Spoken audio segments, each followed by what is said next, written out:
Coucou les filles, on se retrouve aujourd'hui sur la chaîne de Rose Carpet pour un nouveau nail art. Et aujourd'hui, je vais vous faire un nail art sur le thème des chats, puisque je ne sais pas si vous le savez, mais le 8 août prochain, ça va être la journée internationale du chat. Alors c'est pas très connu, mais moi j'adore les chats, j'ai 3 chats à la maison. Donc aujourd'hui, j'ai un petit invité mystère. Je vous ai amené mon petit chat Azuki, donc c'est une femelle. Tu vas aller où? Hop! Donc voilà, donc je vais vous faire un nail art chat, c'est parti. Donc c'est parti, donc je vais commencer par la base comme toujours, et ici c'est très pratique parce que c'est une base plus top coat intégrée, donc comme ça on risque pas de se tromper, ça fait plus qu'un seul produit. Et en plus ça sèche vraiment très vite, donc n'oubliez vraiment pas d'appliquer la base, c'est vraiment très important. Donc je vous conseille vraiment de la mettre, ça mange pas de pain et c'est vraiment, c'est très rapide. Donc on va passer maintenant au vernis. Donc ici j'ai choisi un vernis blanc. Alors en général moi je suis pas adepte du vernis blanc, vraiment une manucure avec du vernis blanc. Je trouve que ça me va peut-être pas autant. Après il y en a pour tous les goûts. Mais en tout cas j'aime bien quand c'est utilisé pour du nail art en base. Donc là je vais l'appliquer en 2 couches. Sans toucher la peau en fait, de pousser le pinceau et de faire une première bande. Ensuite je reviens, je fais un arrondi droit en écrasant bien le pinceau. Et là je fais le deuxième rabat. Et normalement, il n'y a pas de vernis qui a touché. Et là, je vais attendre, en général, en fait, le temps d'avoir mis vraiment mon vernis sur tous mes ongles. Du coup, je reprends tout de suite la pose de vernis. Souvent, ça fait peur. On se dit, mais non, mais ça va être trop épais. En fait, là, vous voyez, je ne sais pas si vous voyez bien, mais elle est vraiment très fine, la couche. On voit encore mon ongle en transparence. Donc là, je peux passer à la deuxième couche. Donc là, cette fois-ci, vraiment, je laisse plus de vernis. Vous voyez, il y a vraiment une sorte de goutte qui se forme en dessous de mon pinceau. Et cette fois-ci, c'est plus aussi important de bien parfaire les contours parce que normalement, à la première couche, on a déjà bien fait attention à ce que le bord soit arrondi. Donc, il n'y a pas besoin d'aller trop haut. Et après, je peux bien sûr, comme toujours, en mettre vraiment sur vraiment scellé avec le vernis pour éviter que l'eau s'infiltre quand vous vous lavez les mains et pour assurer une meilleure tenue et pour que ce soit plus joli aussi. J'aime bien, comme d'habitude, vraiment parfaire la pose de vernis en passant vraiment un peu de dissolvant avec un pinceau plat sur les contours. Alors il n'y a vraiment pas besoin d'enlever beaucoup, hein. C'est vraiment très légèrement, c'est vraiment juste sur les côtés. Sinon vous allez vous retrouver avec 2 mm de repousse, donc c'est pas le but non plus, c'est vraiment juste, je vais effleurer comme ça sur les contours. On se frotte, hein, elle est contente. Ouh là là. Donc là on va passer au nail art, j'ai attendu environ 10-15 minutes que mon vernis sèche. Et là je vais faire un accent nail du coup avec une petite tête de chat. J'ai pris un vernis gris des sucreries de Yoko. J'ai fait une collection capsule avec la marque LM Cosmétiques. Donc je vais poser une petite goutte sur ma palette. Donc en fait c'est les pochettes A4 en fait des relures. Je sais pas si vous voyez où on a tous les petits trous. En fait c'est vraiment la page de garde transparente que j'ai découpée en tout petits morceaux et comme ça après j'ai pas besoin de les nettoyer puisque c'est jetable. Et donc je vais me munir d'un pinceau fin. Je vais prélever du vernis et là je vais venir faire une sorte de demi-cercle. Donc là, il n'y a pas du tout besoin que le trait soit fin, vu qu'on va remplir l'intérieur. Donc là, vous pouvez écraser au possible. Donc ça donne ça. Et ensuite, je vais faire la forme des oreilles. Et donc là, maintenant, je vais remplir tout simplement la forme qu'on avait fait. Donc là, j'ai remis une petite goutte de vernis bien à côté. Et je vais remplir l'intérieur de ma forme. Donc là, n'hésitez pas, pour avoir vraiment de l'opacité, n'hésitez pas à y aller quand même en épaisseur. Donc là, on va attendre que ça sèche.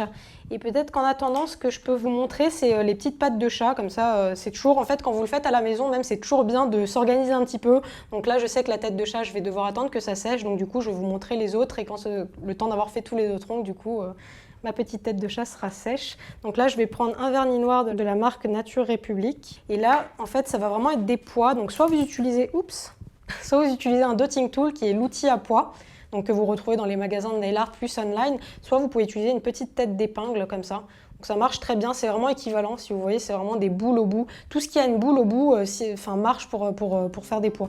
Donc je vais tremper bien à la verticale la tête de mon épingle et je vais venir tout de suite faire un premier poids. Donc là j'ai mon premier poids, je vais en faire 2 autres pour vraiment faire la forme des pattes des chats.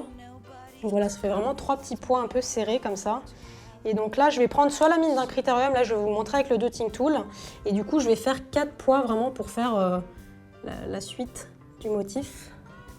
Donc pour faire un motif multi, je vais faire tous les gros pois. Je vais en faire un premier ici, un deuxième par exemple là un petit peu en quinconce, un troisième vers le haut par exemple. Ensuite, je vais faire tous les deuxièmes, enfin tous les 2 moyens. Je sais pas si c'est très clair mes explications. Ça fait un peu une petite traînée de pattes de chat. Et je vais faire donc 4 tout petits pois par motif.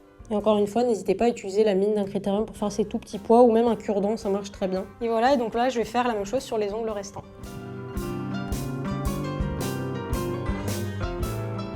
Et voilà. Donc, du coup, on a fait toutes nos petites pattes de chat et maintenant, on va reprendre la tête de chat. Donc là, j'ai fait ma base grise. Je vais faire l'intérieur des oreilles, du coup, en rose. Donc là, je vais utiliser un autre vernis de ma collection de vernis. C'est un beau rose pastel bébé que j'adore. Je vais reprendre mon pinceau fin, donc toujours je le nettoie avec du dissolvant. Je vais venir sur les oreilles. Je ne vais pas toucher les contours, je vais vraiment juste faire l'intérieur en rose. Et donc là, pour ça, je vais vraiment travailler avec la pointe du pinceau. Et tant que j'ai le rose, je vais en profiter pour faire le petit museau. Donc là, je vais me servir soit d'un cure-dent, soit d'un petit dotting tool. Et je vais faire un petit museau au milieu vers le bas. Hop. Donc on va passer aux yeux, donc pour ça je vais prendre un vernis noir. Et tout simplement, là vous pouvez utiliser un cure-dent, ça marche très bien. Enfin, comme Azuki est tigré, du coup je vais lui rajouter 3 bandes vraiment au niveau du front. Et donc là je pense que je vais plutôt les faire en blanc, ça sera mignon.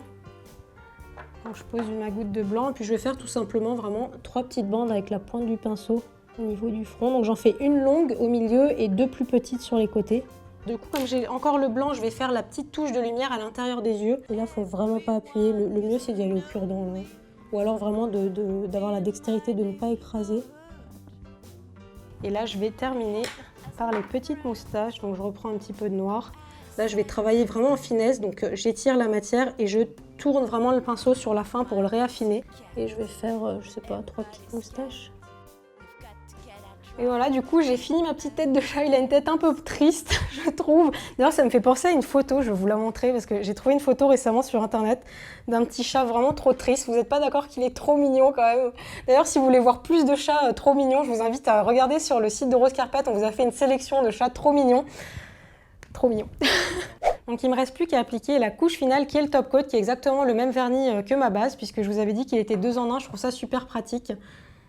Et donc je vais l'appliquer sur tous mes ongles. Et là, comme on est sur du noir sur du blanc, je vous conseille vraiment d'y aller en tapotant. Je vous le dis assez souvent, mais vraiment pour éviter que le motif bave. Vraiment, c'est la solution la plus ultime. Donc vraiment, je tapote comme ça. J'hésite pas non plus à bien sceller les bords comme d'habitude.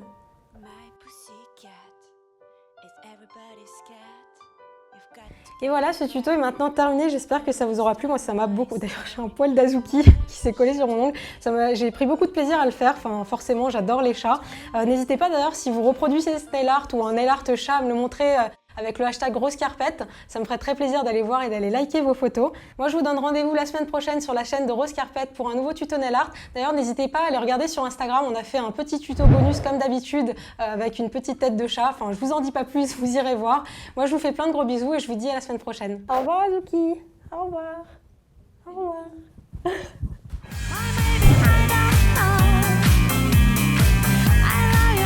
Pour la petite fraise, je sais pas vous, mais je trouve qu'on dirait un petit piment. Je vais rajouter des petits points parce que ça va pas du tout.